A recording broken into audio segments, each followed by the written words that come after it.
YTN 라디오 이동형의 뉴스 정면 승부 3부 시작하겠습니다. 매주 목요일 이 시간은 여론조사를 통해 민심을 읽어보는 시간입니다. 민심은 숫자다. 민심은 숫자다 코너 진행하기 전에 우리 청취자 아이고 배아님께서 강서구청 사거리 꼬리 물기 하지 맙시다 제발 이렇게 의견 주셨는데요. 아마 지금 퇴근 시간에 꼬리 물기가 많은 것 같은데 교통흐름을 상당히 방해하기 때문에 자제해 주시기 바랍니다. 오늘은 리얼미터 배철호 전문위원과 최영일 시사평론가 모셨습니다. 두 분 나와 계십니까? 네, 안녕하세요. 네, 반갑습니다.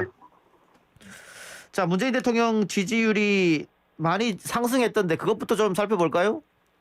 예, 이번 초중 조사 결과 말씀드리겠습니다. 예. YTN 의뢰로 18일부터 20일 3일 동안 전국 성인 남녀 1,500명 대상으로 진행했습니다. 표본 오차는 95%선례 수준에서 플러스 마이너스 2.5% 포인트를 보인 조사였습니다. 예. 문재인 대통령 국정 수행 평가, 긍정 평가가 전주보다 5.7% 포인트 오른 43.6%, 예. 부정 평가는 5.0% 포인트 하락한 52.6% 각각 보였습니다. 예. 이 긍정 평가는 2주 연속 상승세를 보였고요. 긍부정 평가 차이는 9.0% 포인트로 긍부정 격차가 한 자릿수는 2020년 11월 4주 이후 8주 만에 한 자릿수를 보였습니다. 예. 대통령의 지지율이 이렇게 뛰어오른 것은 역시 그 신년 기자회견의 효과를 봤다 이렇게 보면 될까요? 예, 저도 그렇게 봅니다. 신년 기자회견, 개각, 그리고 이제 백신 요새 SK 공장에 가면서 백신 문제, 특히 이제 뭐 사면이라든지 추경 갈등, 재난지원금, 부동산 등 지금까지 그 발목을 잡았던 악재라고 하면 악재라고 할 수 있는 그런 현안에 대해서 대통령께서 직접 생각을 밝히면서 정면 돌파를 했었고, 예. 그런 정면 돌파한 그 방향으로 호남권, 여성, 30대 민주당, 진보층에서 전통적 지지층이라고 할 수 있는 층에서 결집력을 보이면서 큰 폭으로 상승을 했습니다. 예, 최영일 평론가님. 네. 자영업성 말씀하세요. 60%도 예. 보였던 것도 아주 흥미로운 대목이라고 할 수 있습니다. 예. 자, 신년 기자회견의 효과를 봤다 이렇게 이제 분석해 주셨는데 그런데 네네. 신년 기자회견 뒤에 입양 문제에 관련해서 그 보수 언론을 중심으로 굉장한 비난이 있었단 말이죠. 네, 맞습니다. 뭐 그런 큰 효과를 보지 못했다 이렇게 보면 됩니까? 아니에요. 제가 보기에는 신년 기자회견 효과가 있고 거기에 바로 이어진 공수처장 인사청문회 효과도 있습니다. 예. 공수처가 오늘 출범했죠. 예. 예, 현판식 처장 혼자 있는 1인 출범이긴 하지만 어쨌든 한 달 내에 아마 인력도 세팅될 기대감을 이제 고취시켰고요. 예. 그래서 이제 뭔가 이루어졌다기보다는 그동안 해묵은 과제가 좀 해소되는 느낌이 국민들에게 전달이 된 것 같습니다. 예. 제일 큰 건 코로나가 떨어졌죠. 예.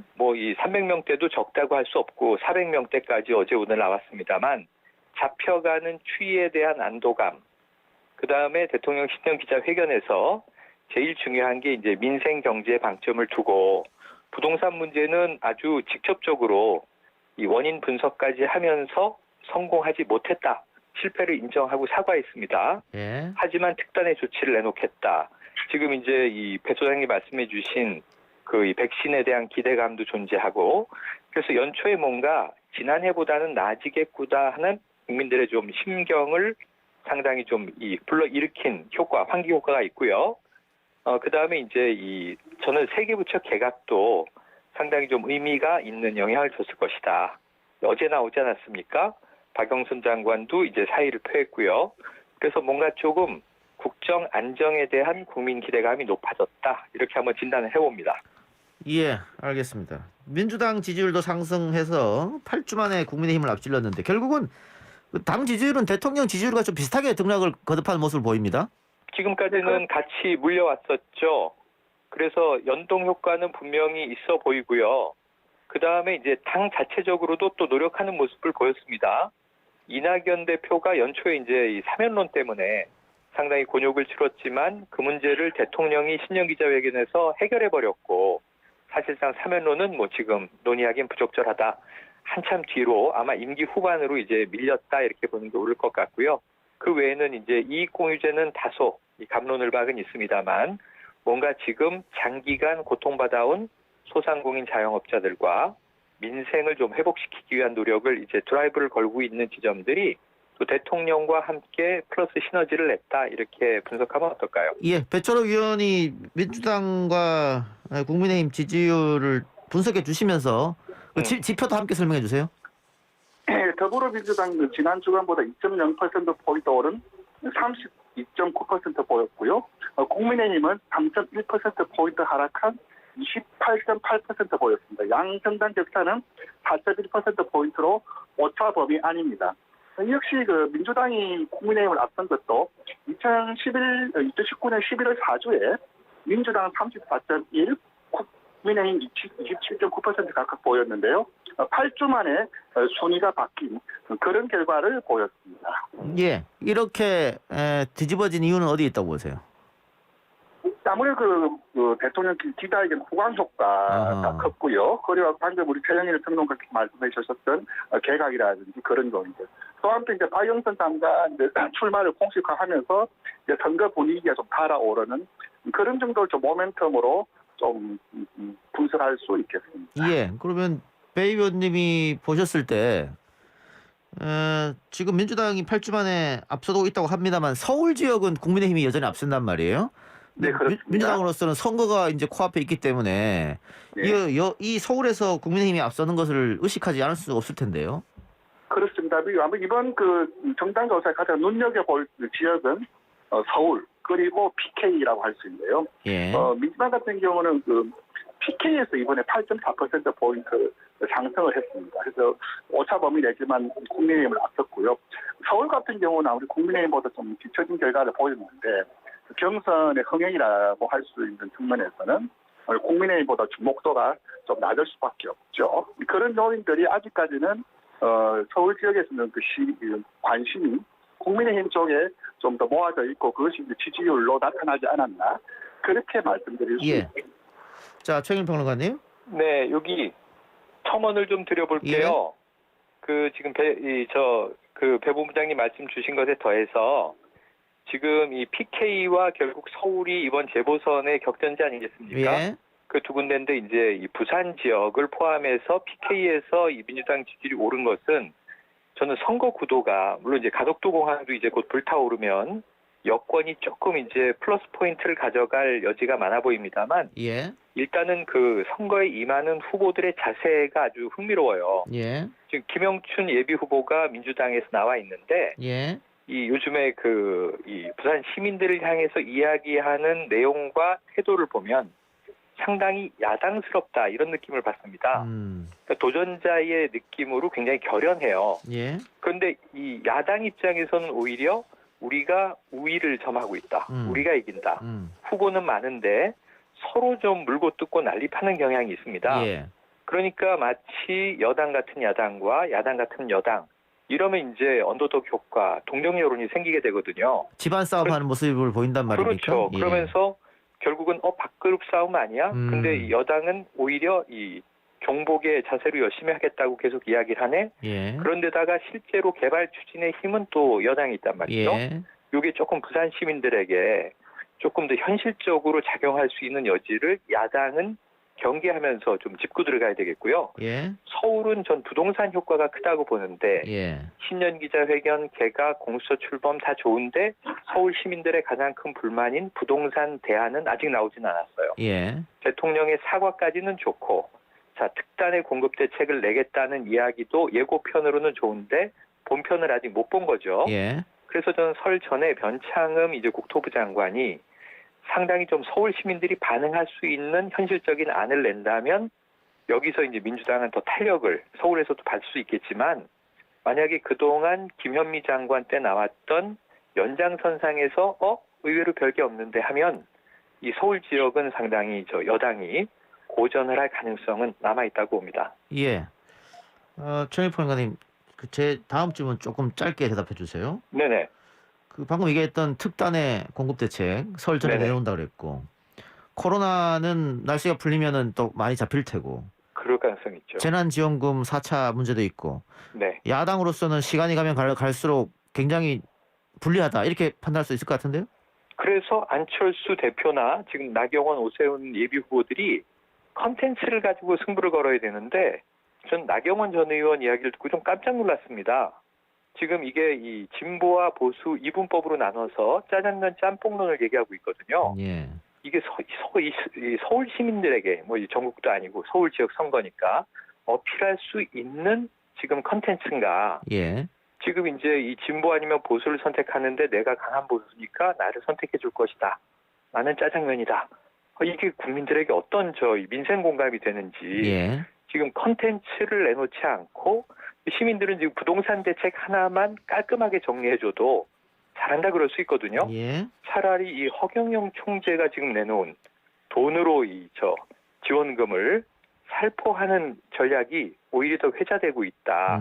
이런 것도 좀 야당이 잘 지켜봐야 될 것 같습니다. 전략 실패. 알겠습니다. 자, 배철호 의원님. 네. 그 여론조사는 추세가 중요하다 이런 얘기 많이 하지 않습니까? 네. 지금 민주당 지지율과 대통령 지지율이 계속해서 하락 추세에서 지금 반전을 했단 말이에요. 네. 이 상승 추세는 이어질 것 같습니까? 어떻게 보십니까? 당분간 그 급등과 급락은 없는 가운데 예. 현재 선에서 좀 행보할 것으로 뭐 그렇게 음. 좀 조심스럽게 전망합니다. 예, 뭐 정치적으로나 혹은 정책적으로나 어떤 판을 흔들 만한 그런 게 없다면 아마 이렇게 행보 상태로 갈 거다. 아마 이런 말씀 같고요. 네, 그렇습니다. 자, 부동산 양도세 완화에 대한 국민 여론조사도 있었습니다. 그것 좀 배 의원님께서 설명해 주시죠. 네, 알겠습니다. 지난 15일 YTN 의뢰로 다주택자 양도소득 중과세를 한시적으로 감면 내지 폐지하는 데 대해서 어떻게 생각하시느냐는 조사를 리얼미터가 실시했습니다. 예. 조사 결과 찬성한다는 의견이 50.1%, 반대한다는 의견이 40.8% 각각 나왔습니다. 예. 배 의원님 왜 이런 결과가 나왔다고 생각하십니까? 아무래도 이게 지금 현재 얼어있는 부동산 국면 전환책으로 다주택자들 보유 물량을 좀 풀어야 되는 거 아니에요? 결국 공급 대책의 하나로 다주택자들 그 보유 물량을 좀 푸는 데에서 한시적으로 세금 조치를 통해서 풀자는 의견이 아이디어 차원에서 좀 나왔었고, 예. 실제 공론은 되지 않았지만 이것이 현재 부동산 정책이 기조하고 일정 부분 좀 충돌된 지점들도 없잖아 있거든요. 예. 여기에서 굉장히 좀 민감한 사안인데 이와 관련해서 한번 국민 의견은 어떠한가에 대해서 물어봤는데 역시 이제 세금 문제에 대해서는 좀 이것도 이중적인 문제가 있는 것 같아요. 예. 세금을 좀 완화해야 된다는 것과 그것이 완화하는 것이 물량으로 풀리는 것과는 좀 별개로 좀 봐야 될 것 같은데 어쨌든 간에 좀 세금을 단시적으로 감면 내지 폐지하는 데에서는 반대할 이유, 명분이라는 걸 좀 찾아보기 힘든. 그래서 아무래도 절반 수준에서 좀 반성이 나온 게 아닌가 그렇게 보여집니다. 예. 최길 평론가도 말씀해 주시죠. 네, 이 종부세의 경우에는 이제 서민 중산층은 별로 반응하지 않습니다. 저것은 가구 수로 따져도 전 국민의 한 3% 정도만 해당되는 것이구나. 예. 세금 고지 다 받아본 분들이 종부세에 대해서는 예전처럼 이게 놀라거나 반응하지 않는데 양도세는 이게 보유세가 아니고 거래세니까 모두 다 해당되는 것 아닌가. 나의 문제일 수 있다 하는 이제 걱정을 하는 거고요. 아하. 집이라는 걸 사고 팔고 하기 때문에. 예. 그리고 또 하나는 야권하고 이 일부 언론들이 특히 경제 신문들이 많은데 이 양도세 완화가 실효성이 있다라는 기사와 메시지를 상당히 쏟아냈어요. 이렇게 논리적으로 접근해서 이게 맞든 틀리든 정답이든 오답이든 밀어붙이면 여론은 거기에 대해서 숙고하고 토론하고 반응을 해요. 예. 그래서 아까 막연한 비유로 보수가 이긴다 이런 이제 엉뚱한 이야기보다는 논리적 접근을 하면 사실은 이게 50대 40이긴 하지만 저는 거의 백중세라고 봅니다. 예. 지금 양도세 완화가 오르냐 아니면은 이제 강화가 오르냐는 이 시민적 논란이 상당히 이제 토론, 이 담론의 이 장에 지금 놓여 있다. 이 부분은 지금 여당도 여당대로 논리적인 대응을 해야 할 약점으로 보여지고요. 상당히 저는 이건 고무적인 결과다. 한번 해볼 만한 논쟁이다. 이런 생각을 해봅니다. 부동산 양도세는 내 얘기일 수도 있다 이렇게 생각해서 이렇게 40.8대 그렇죠. 50.1이 나왔다 이 말씀이죠. 네. 그런데 주택 그 보유 현황 보면 전 국민의 한 1,400만 정도만 이게 돼 있거든요. 맞습니다. 적용 대상을 구분해 보면 그런데 예. 그게 그래서 제가 이제 간혹 말씀드리는 거지만 이 언론 기사를 보면요. 예를 들면 최근에 이재용 이 부회장이 다시 법정 구속되면서 삼성 망할 것 같은 분위기의 기사들이 경제면에서 쏟아지거든요. 예. 근데 주가도 좋고 오늘 삼성은 또 새로운 파운더리 수주도 따냈습니다. 예. 상당히 이제 약진하고 있죠. 그래서 이제 착시 효과를 일으키는 언론 기사들의 문제도 저는 양도세 문제 작용하고 있다. 아하. 이렇게 의심을 해봅니다. 그렇군요. 자, 하나만 우리 더 살펴보고 마치도록 하겠습니다. 최근 유튜브를 통해서 법무부, 외교부, 병무청 등의 대단한 분노를 표출하는 사람이 있는데 유승준 씨죠. 네. 이 유승준 씨에 대한 입국 찬반에 대한 여론조사 뭐 매년 하는 것 같습니다만 올해도 있었네요. 맞습니다. 네네. 저희가 그 지난 1월 12일 날 전국 성인 남녀 500명을 대상으로 진행했습니다.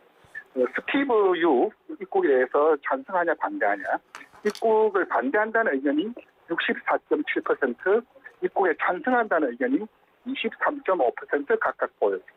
예. 이와 관련해서 저희들이 과거에도 실시를 한 적이 있었는데요. 예. 2015년 5월에는 반대가 66.2, 찬성 24.8, 2019년 7월에는 반대 68.8, 찬성 23.3. 즉 60% 중후반대 그 70% 가까이 계속 입국 반대 의견이 꾸준히 나왔고요. 찬성 의견은 20% 초반에 24.8, 23.3, 이번에 23.5, 20% 초반에 꾸준히 나타나고 있습니다. 이게 시간이 지나면은 뭐 동정 여론이 당연히 생길 수밖에 없을 텐데도 불구하고 지금 과거 조사나 지금 조사나 별반 차이가 없다고 하는 것은 그 국민들이 유승준에 대한 분노가 아직 있고 또 최근 그 분노에 불을 끼얹는 듯한 발언이 있었기 때문에 이렇게 조사 결과가 나오지 않을까 그런 생각 드는데 최인 평론 어떻게 보십니까? 그러니까 잊을만 하면 유승준 씨가 이 자기 확인을 시켜주면서 국민 여론을 유지하는 역할을 하는 것은 스티브 유 자신이다 이렇게 볼 수 있겠고요. 예. 그런데 이건 저 개인적인 촉과 이거 뇌피셜이라고 봐주시면 되는데 이 스티브 유는 요즘에 전략을 바꾼 것 같습니다. 지금 국내에 들어오는 게 최종적인 목적이 아니라 이제는 자신의 유튜브 채널의 트래픽을 가지고 그걸로 비즈니스를 하는 쪽으로 입장을 전환해서 예. 분노감이 좀 저는 그 연기력이 느껴지기도 하고요. 예. 때로는 또 뭐 조국 전 장관 사퇴를 자기 문제와 거론하면서 예. 특정 묘한 정치 성향을 또 드러내기도 하고요. 예. 그러면서 이런 게 사실은 그냥 이제 충동적으로 튀어나온다기보다는 뭐 그 본인도 본인대로의 뭐 어떤 억하심정이나 분노감이 있겠습니다만 이러한 것들을 오히려 국민들과 싸우자, 논쟁을 붙이자, 반정부로 나간다라고 하면서 좀 이게 오히려 조회수를 끌어들이는 비즈니스로 흘러가는 것 아닌가 하는 조짐이 최근에 나타나서 이런 경우에 우리가 그냥 저 동물원에 붙어있는 표를 쓰게 되는데요. 먹이를 주지 마시오. 이런 얘기를 할 때가 있거든요. 관심을 갖지 말자. 관심을 안 주는 게 어떤가. 이 여론조사는요. 연례 행사로 해도 제가 보기엔 향후 10년간 바뀌지 않을 것이다. 별 변동이 없을 것 같습니다. 자, 배철호 위원님. 네. 최영일 평론가 방금 얘기한 것처럼 최근에 유튜브에서 조국 정경심 추미애 굉장히 비판을 했단 말이죠. 네. 근데 그게 별 효과가 없었다 이렇게 봐도 되겠네요. 지금의 여론을 보면.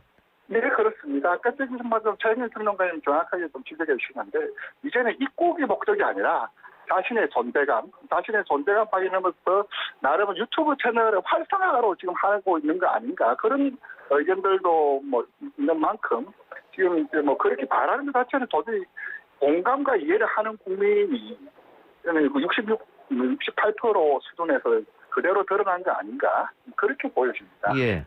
만일 유승준 씨가 별다른 활동을 안 하고 자숙을 계속 했다면은 국민 여론이 이렇게까지 몰아쳤을까 그런 생각도 들긴 합니다만 어쨌든 네, 말씀하신 대로죠. 지금 보시면 오늘은 먹방이 화제가 되고 있거든요. 오늘 먹방 했습니까? 예, 곱게 이게 사발면을 몇 개 먹었네 이런 걸 했는데 화제가 됐어요.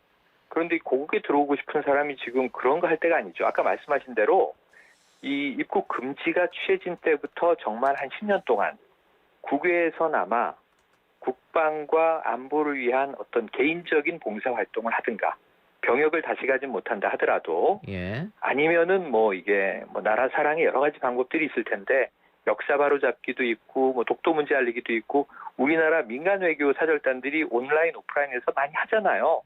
우리나라 스타들도 하고 그런 것을 아무 말 없이 과거에 연예인이 위안부 비하 발언을 인터넷에서 했다고 아주 매도가 돼서 이 방송 출연이 거의 다 잘렸을 때 할머니들과 더불어 살면서 봉사를 하고 할머니들이 용서하니까 국민들도 함께 용서했거든요. 그러니까 이게 정말 핵심으로 들어가서 자신의 반성을 이제 인정받을 때까지 노력을 해야 되는데 갑자기 툭툭 튀어나와서 만들어 보내준다고 난리를 치니까 이건 국민들이 좀 납득할 수 있는 방식은 아니다. 시간을 많이 실게 한 것 같습니다. 제가 지금 유승준 씨 유튜브 들어가서 보고 있는데 네. 조회수가 평균 뭐 5에서 한 7만 이렇게 가다가 그 추미애 장관인 등등을 비판하는 방송은 40만이 넘었고 네네, 맞아요. 김병주 의원에 대해서 한마디 했던 거는 200만이 넘었거든요. 맞습니다. 이야, 100만 이건 조회수를 넘겼죠. 그러면 상당한 또 수입이 발생했다 이렇게 보여지네요. 그러니까 이제 수치에 달아줬으면 좋겠다는 생각을 해봅니다. 예, 대통령의 이야기를 들었기 때문에 그게 아마 그동안 뭐 불통이었다 이런 지적도 있었는데 그게 해소되면서 올랐다 이렇게 분석해 주셨습니다. 그렇다면 청와대는 왜 이런 일을 자주 안 하느냐? 국민 대담이든 기자회견이든 그 노무현 또 김대중 대통령은 100회 이상 했단 말이죠. 그렇죠. 거기에 비하면 지금 너무 터무니없는 횟수를 하고 있는데 지지율 올라가는데 왜 안 할까 좀 그런 의심도 드는데 최평론 어떻게 보세요? 그래서 이제 370일 만에 기자회견이었어요. 오랜만에 이제 국민들이 좀 이제 가감 없이 기탄 없는 대통령의 발언을 들었는데 효과가 좋았습니다. 분위기 신선했고요. 저는 또 여러 가지 이 집권 후반에 아주 좀 비판적이거나 적대적인 질문에 대해서도 대통령이 자신감 있게 대응을 잘했다고 생각을 해요. 예. 진솔한 답변도 들어봤고 예. 그래서 이런 자리가 더 만들어질 가능성이 높아졌다. 아하. 그리고 대통령이 그때도 불통 이야기를 묻는 이 기자에게 그렇게 생각하지 않는다. 기자회견만이 소통은 아니다. 예. 현장을 찾아서 작은 집단이지만 쌍방향 소통을 많이 나누고 있다. 그 어느 대통령보다 현장 방문이 많다. 이런 또 자신감을 보였어요. 예. 그런데 이제는 올해는 이제 코로나도 좀 사그라지고 있고 백신이라든가 여러 가지 문제에 대해서 대통령이 또 답할 이슈도 많아졌고 예. 제가 보기에는 지난해에 비해서 코로나19 때문에 접촉을 금해야 되는 시점에서 올해는 접속을 느리는 해가 될 가능성이 엿보인다 아하. 하는 관측을 하나 덧붙여보죠. 예. 배 의원도 말씀해 주시죠. 네, 저도 뭐또 의사생활과 큰 맥에서 똑같고요. 일반 리얼타임, 리얼 보이스가 아니라 좀 어려운 난제들. 그러니까 아까 제가 초반에 발목을 잡았던 뭐 악재라고 하면 악재, 난제라고 하면 난제인데 그와 관련된 솔직한 이야기를 들을 수 있었다. 그 태도와 내용에 공감했던 것이 지지율 반등을 한 요인이 아닌가 저는 그렇게 좀 보여집니다. 예. 예. 앞으로 많은 시간을 가질 것 같습니까? 근데 가질 수밖에 없는 상황이죠, 지금은. 지금은. 예. 알겠습니다. 오늘 두 말씀 여기까지 듣죠. 지금까지 리얼미터 배철호 전문위원 또 최영일 시사평론가였습니다. 고맙습니다. 네, 고맙습니다.